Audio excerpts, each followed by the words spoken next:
साथ उसके अंदर क्या प्रेजेंट होता है, न्यूक्लियस प्रेजेंट होता है। तो न्यूक्लियस मेनली किससे बना होता है, न्यूक्लियस की जो सबसे आउटर कवरिंग होती है, बाहर का जो न्यूक्लियस के ऊपर भी एक मेम्ब्रेन होता है, उस मेम्ब्रेन को क्या बोलते हैं, न्यूक्लियर एनवेलप बोलते हैं। तो ये है जो ऐसे दिख रहा है यहाँ पे, ऐसे ये क्या है, न्यूक्लियर एनवेलप है। उसके साथ साथ यहाँ पे क्या होता है, न्यूक्लियर पोर होता है, और बीच में जो न्यूक्लियस के अंदर जो खाली स्पेस बच रहा है, जैसे यहाँ पे साइटोप्लाज्म इसको बोले, उसी तरह इसको क्या बोलते हैं, न्यूक्लियोप्लाज्म या इसको मैट्रिक्स बोलते हैं, जो खाली जगह बच गया।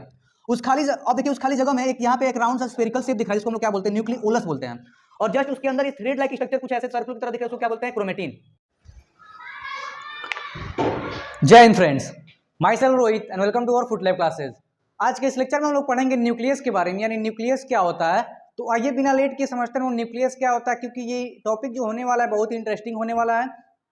एनसीईआरटी के बुक में कई सारे हेडिंग करके दिया हुआ है, जैसे मेटासेंट्रिक दिया हुआ है, साइटोप्लाज्म दिया हुआ है, न्यूक्लियोप्लाज्म दिया हुआ है, और इसी तरह से कई सारे नाम इसमें दिए हुए हैं, मैट्रिक्स दिया हुआ है, न्यूक्लियर कोर दिया हुआ है। तो बेसिक तरीके से सारे जो टॉपिक्स इसमें दिए हुए इसको हम लोग इजी वे में क्या करेंगे, इसको समझेंगे। तो आइए स्टार्ट करते हैं, न्यूक्लियस होता क्या है। तो सबसे पहले हम समझते हैं न्यूक्लियस का लोकेशन क्या होता है। सपोज करिए यहाँ पे कोई सेल है, जैसे आप सभी लोग जानते हैं कि सेल के कहीं एक जगह क्या होता है, न्यूक्लियस होता है। न्यूक्लियस जिसका काम क्या होता है, कंट्रोल करना। ये क्या करता है, कंट्रोल करता है सारे सेल ऑर्गेनेलिज को, सेल ऑर्गेनेलिज को, ये सारे सेल ऑर्गेनेलिज को क्या करता है, कंट्रोल करता है। तो ये हो गया न्यूक्लियस का काम। ये जो न्यूक्लियस है और इसके और क्या क्या काम होते हैं और कैसे मिलकर के बना हुआ होता है, इसी के बारे में लेक्चर है। आइए समझते हैं न्यूक्लियस के बारे में क्या होता है।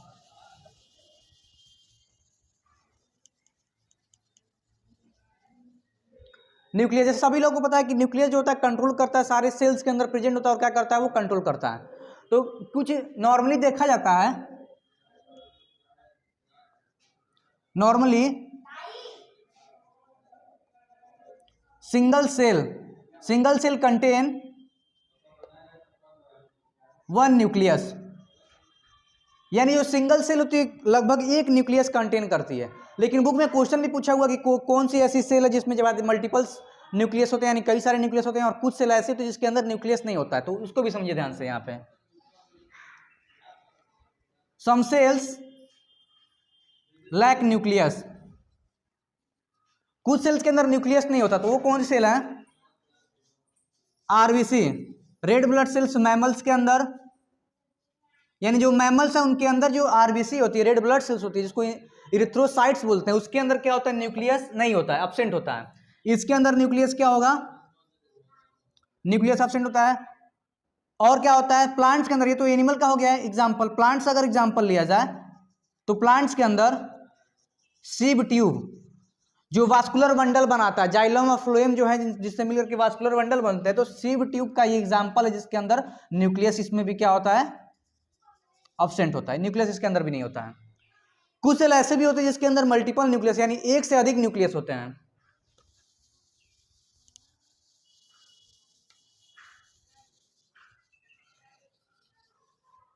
कुछ सेल्स के पास क्या होता है, एक से अधिक न्यूक्लियस, जैसे क्या हुआ, लीवर सेल हुआ, जो लीवर की सेल होती है, और मसल्स फाइबर जो है इनके पास मल्टीपल न्यूक्लियस होते हैं, न्यूक्लियस प्रेजेंट।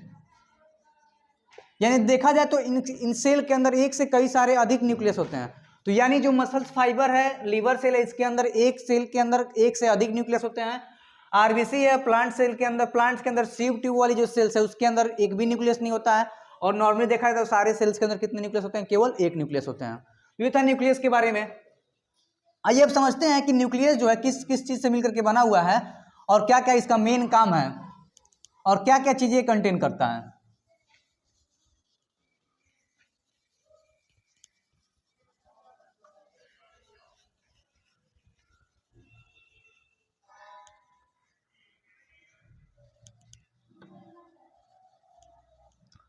तो ये देखिए डायग्राम जो बना हुआ है, क्या हमारी ये सेल है, ये क्या एक सेल है।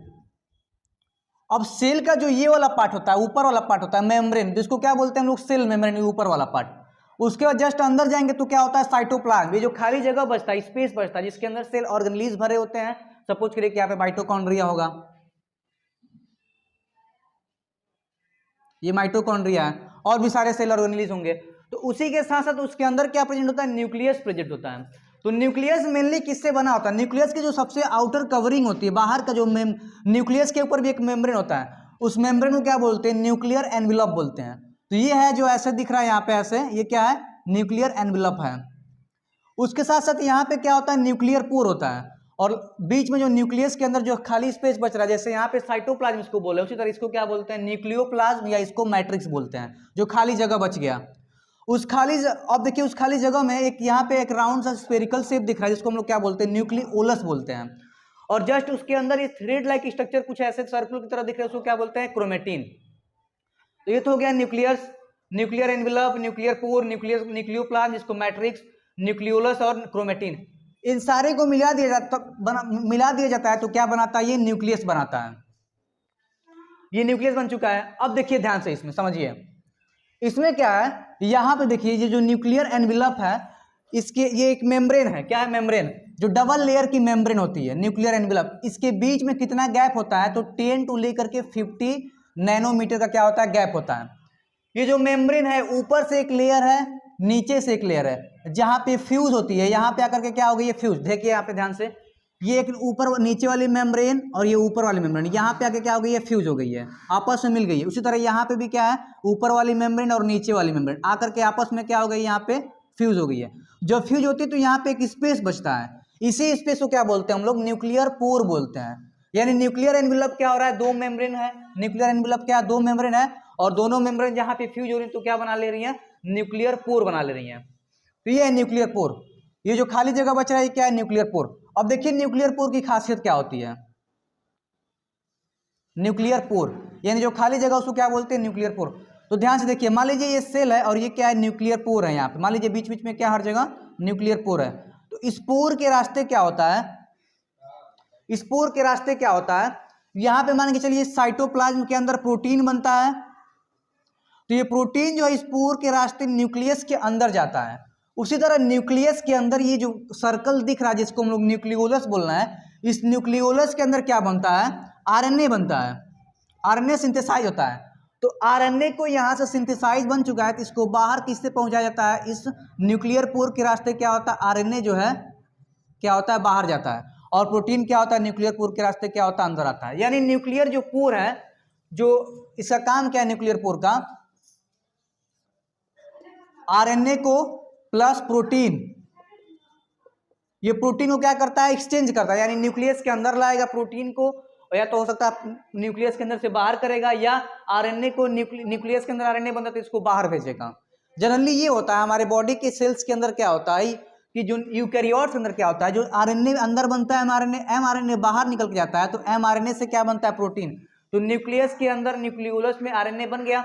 अब ये जो आरएनए इस न्यूक्लियर पोर से होते हुए बाहर जाएगा, जो बाहर स्पेस बच रहा है उसको क्या बोल रहे हैं, साइटोप्लाज्म। तो इस आरएनए से क्या बनता है, प्रोटीन बनता है, इस आरएनए से प्रोटीन बनता है। हो सकता है इस प्रोटीन को फिर से अंदर ले जाना हो, तो उसी न्यूक्लियर पोर के रास्ते क्या होता है, वो अंदर जाता है। तो ये तो न्यूक्लियर पोर हो गया। अब ये देखिए न्यूक्लियोप्लाज्म, जिसको मैट्रिक्स बोलते हैं, यानी सेल के अंदर जो स्पेस बचता है उसको साइटोप्लाज्म बोलते हैं। उसी तरह न्यूक्लियस के अंदर जो स्पेस बचता है उसको क्या बोलते हैं हम लोग, न्यूक्लियोप्लाज्म या मैट्रिक्स बोलते हैं। मैट्रिक्स का जनरली काम क्या होता है, ये कंटेन करता है क्रोमेटिन। यहाँ पे देखिए क्रोमेटिन जो थ्रेड की तरह स्ट्रक्चर दिख रहा है, उसके साथ साथ इसमें जो स्फेरिकल की तरह दिखा रहा है स्ट्रक्चर, वो क्या है, न्यूक्लियोलस। ये दोनों चीजें क्या करता है, कंटेन करता है। यानी जो न्यूक्लियोप्लाज्म है ये क्या कंटेन करेगा,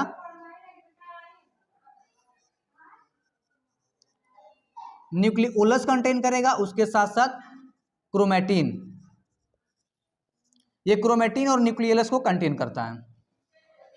अब देखिए अभी आगे हम लोग समझेंगे क्रोमेटिन क्या होता है। यहां तक आई होप आपको समझ में आ गया कि कैसे चीजें, क्या क्या चीजें मिल करके न्यूक्लियस को बना रही हैं, और न्यूक्लियर पोर का क्या काम है, ये सारी चीजें समझ में आ गई आपको। तो आइए देखते हैं कैसे ये चीजें मतलब काम करती हैं, क्रोमेटिन क्या होता है।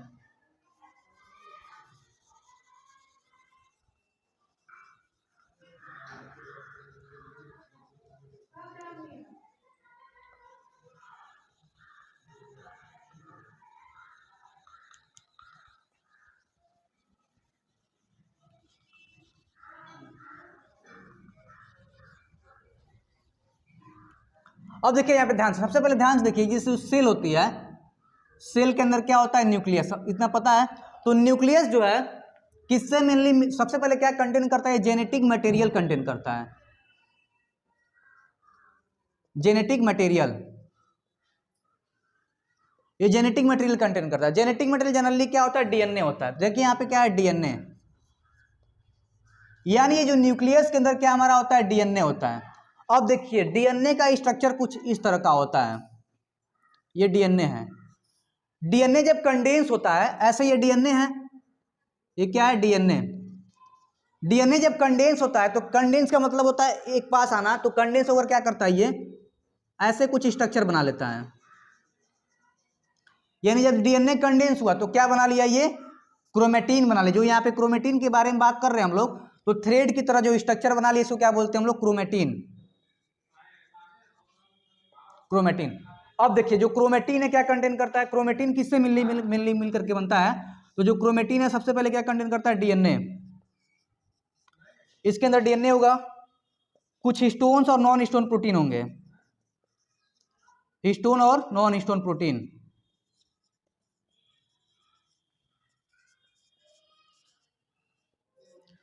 हिस्टोन और नॉन हिस्टोन प्रोटीन, और उसके साथ क्या कंटेन करता है, आरएनए। जो हिस्टोन प्रोटीन होता है वो बेसिक नेचर का होता है, नॉन हिस्टोन जो प्रोटीन होते हैं एसिडिक नेचर के होते हैं। तो अब क्लास 12 में हम लोग को क्लियर समझ में आ जाएगा कि पैकेजिंग के बारे में एक चैप्टर है जिसके ऊपर डीएनए को कैसे पैक किया था उसके ऊपर है। तो ध्यान देखिए यहाँ पे डीएनए था, डीएनए को कंडेंस कर दिया हम लोग, तो क्या बना लिया, क्रोमेटीन। क्रोमेटीन किससे मिल करके बना था, उसके अंदर डीएनए होता है, हिस्टोन और नॉन हिस्टोन प्रोटीन होते हैं, और क्या होता है, आरएनए होता है। ये सारी चीजें मिलकर के क्या बनाती हैं, क्रोमेटीन। तो यहाँ तक आई होप आपको समझ आ गया क्रोमेटीन बन चुका है, जो किससे मिलकर बना ये भी आपको समझ आ गया। अब देखिए इसी क्रोमेटीन को हम लोग, इस क्रोमेटीन को और कंडेंस करेंगे तो क्या बनाएगा, ये क्रोमेटिड्स बनाएगा।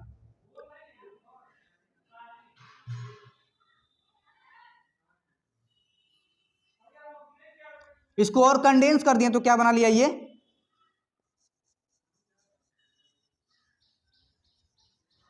क्रोमेटिड्स। ये जो दिख रहा है एक आपको लाइन, और ये दोनों ही ऐसे जो दिख रहे हैं, ये क्या है, क्रोमेटिड्स। क्रोमेटिड, ध्यान देखिए डीएनए को हम लोग कंडेंस किए तो क्रोमेटीन बनाया, और क्रोमेटीन को कंडेंस किया तो क्या बना लिया, क्रोमेटिड्स।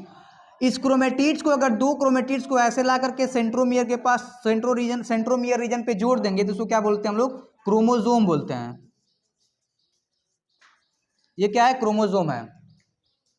तो यहां तक आई होप को आपको समझ आ गया कि डीएनए को कंडेंस किया तो क्रोमेटीन बनाया है, क्रोमेटीन को कंडेंस किया तो क्रोमेटिड्स बनाया है, और क्रोमेटिड्स को साथ में जोड़ दिए तो कुछ इस तरह का एक्स शेप में स्ट्रक्चर बना लिया, तो उसको हम लोग क्या बोल रहे हैं, क्रोमोजोम बोल रहे हैं। डीएनए के पर्टिकुलर सेगमेंट को हम लोग जीन भी बोलते हैं। यानी जीन से मिलकर के डीएनए, डीएनए से क्या बना हुआ है, क्रोमेटीन, और क्रोमेटीन से क्या मिलकर बना हुआ है, क्रोमेटिड्स, और क्रोमेटिड्स एक एक्स की तरह शेप बना ले रहा है, उसको क्या बोलते हैं हम लोग, क्रोमोजोम बोलते हैं। यहां तक आई होप आपको समझ में आ गया कि कैसे चीजें बन रही हैं, क्या क्या कर रही हैं। तो क्रोमोजोम ये बन गया। जो क्रोमोजोम होता है, अब ध्यान से देखिए, ये जो क्रोमेटिन्स है, न्यूक्लियस की जो डिस्कवरी किसने किया था इसके बारे में भी थोड़ा जान लीजिए। न्यूक्लियस की डिस्कवरी किसने किया था, तो रॉबर्ट ब्राउन ने। रॉबर्ट ब्राउन ने न्यूक्लियस की डिस्कवरी की थी। उसके बाद से क्रोमेटिन की फ्लेमिंग ने बताया, डाई करके मतलब अपने स्टेन करके माइक्रोस्कोप में देखा कि कुछ ऐसे थ्रेड की तरह स्ट्रक्चर दिख रहा है, तो उसको थ्रेड को, क्रोमेटिन को किसने बताया, फ्लेमिंग ने बताया था। तो यहां तक क्रोमेटिड्स, क्रोमोजोम हो गए। क्रोमोजोम्स जो होते हैं अपने शेप के अकॉर्डिंग इनके 4 टाइप्स होते हैं। सबसे पहले होता है मेटासेंट्रिक, ये मेटा लिख दिए हैं, सेंट्रिक। मेटासेंट्रिक में क्या होता है, बीच में ये होता है क्रोमोजोम, यानी ये इसको, अब ध्यान से पहले एक चीज पहले ये क्लियर कर लीजिए, क्रोमोजोम का स्ट्रक्चर कैसा होता है।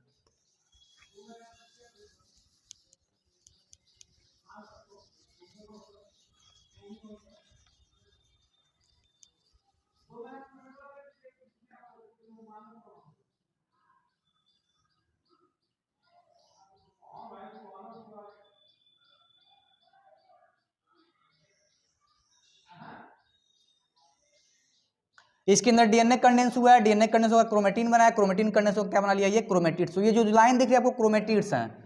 और ये जो बीच में दिख रहा है इसको हम लोग बोलते हैं सेंट्रोमियर। सेंट्रोमियर, ये सेंट्रोमियर है। सेंट्रोमियर में किनारे एक राउंड डिस्क, ये रीजन जो होता है इसको सेंट्रोमियर बोलते हैं, और इसके किनारे क्या होता है, ऐसे डिस्क शेप का कुछ शेप होता है, उसको हम लोग क्या बोलते हैं, काइनेटोकोर बोलते हैं। इन दोनों डिस्क को क्या बोलते हैं, काइनेटोकोर। काइनेटोकोर। काइनेटोकोर क्या करता है, यहाँ पे देखिए ये क्रोमेटिड्स जो दिखा रहा है और ये क्रोमेटिड्स मिल करके क्या बना लेते हैं, एक क्रोमोसोम बना रहे हैं। तो ये जो काइनेटोकोर है एक क्रोमेटिड्स को अपने पास अटैच करवा के रखा रहता है। यानी इस काइनेटोकोर को अगर सपोज करिए इसको हम लोग ए मान रहे हैं, इसको भी ए मान रहे हैं और इसको बी मान रहे हैं, इसको भी क्या मान रहे हैं, बी। तो अगर ये काइनेटोकोर को खींचेंगे तो ये बी वाला जो क्रोमेटिड से अलग हो जाएगा, इस काइनेटोकोर को खींचेंगे तो ये वाला जो क्रोमेटिड से वो क्या हो जाएगा, अलग हो जाएगा। यानी ये क्या करता है, सेल डिवीजन में क्या करता है, हेल्प करता है। जब सेल डिवाइड करती है तो इस काइनेटोकोर को स्पिंडल फाइबर्स होते हैं कुछ ऐसे आकर के इससे अटैच हो जाते हैं, इधर से भी अटैच हो जाएंगे। तो स्पिंडल फाइबर जब खींचेंगे तो काइनेटोकोर को खींच रहे हैं, काइनेटोकोर को खींचने की वजह से जो ए वाला क्रोमेटिड्स है वो अलग हो जाएगा इधर, और ये बी वाला क्रोमेटिड्स क्या हो जाएगा, अलग हो जाएगा। इसके शेप के अकॉर्डिंग इसके कई सारे टाइप्स होते हैं। जैसे पहला होता है मेटासेंट्रिक। मेटासेंट्रिक में क्या होता है, जो सेंट्रोमियर है यानी जो बीच वाला जो रीजन होता है इसको क्या बोलते हैं, सेंट्रोमियर, और इसी के साथ क्या अटैच होता है, काइनेटोकोर अटैच होता है। जो सेंट्रोमियर अगर मिडल में होगा और ये जो आर्म्स हैं, ये जो दिख रहे हैं इसके आर्म्स, यानी जो क्रोमेटिड्स के जो आर्म्स हैं अगर इक्वल पार्ट में होंगे तो उसको बोलते हैं मेटासेंट्रिक। अगर ये जो सेंट्रोमियर यहाँ देखिए ऐसे जो लाइन जा रही है तो ये सबको बराबर ला रही है, लेकिन ये देखिए इस लाइन से ऊपर थोड़ा चला गया सेंट्रोमियर, तो इस टाइप के अरेंजमेंट को बोलते हैं सब मेटासेंट्रिक। और सेंट्रोमियर पोजीशन में तो है लेकिन ऊपर वाले जो आर्म है छोटे हैं, शॉर्ट हैं, और नीचे वाले क्या हैं, लार्ज हैं, तो इसको बोलते हैं एक्रोसेंट्रिक। और लास्ट में जो होता है टीलोसेंट्रिक, जिसमें ऊपर वाले एकदम गायब रहते हैं, मतलब थोड़ा सा दिखते हैं, और नीचे वाले बहुत ज़्यादा बड़े साइज में होते हैं, इसको बोलते हैं टीलोसेंट्रिक। तो ये था डिफरेंस, यानी मेटासेंट्रिक, सब मेटासेंट्रिक, एक्रोसेंट्रिक और टीलोसेंट्रिक। अब देखिए एक चीज़ और, यहाँ पे जो न्यूक्लियर पोर है, सॉरी जो न्यूक्लियर पोर है, यहाँ पे जो मतलब न्यूक्लियर की मेम्ब्रेन है जिसके बीच में जो गैप था कितने 10 से लेकर के 50 नैनोमीटर का गैप था, तो इस गैप को क्या बोलते हैं हम लोग, पेरी न्यूक्लियर स्पेस बोलते हैं। इसको क्या बोलते हैं, पेरी न्यूक्लियर स्पेस। इसको पेरी न्यूक्लियर स्पेस बोलते हैं, जो 10 टू लेकर के 50 नैनोमीटर तक के रेंज का होता है। तो ये था पूरा न्यूक्लियस के ऊपर लेक्चर। आई होप ये लेक्चर आपको समझ में आया होगा, और अगर ये लेक्चर समझ में आया तो प्लीज़ लाइक, सब्सक्राइब और शेयर करना ना भूलें। Thank you.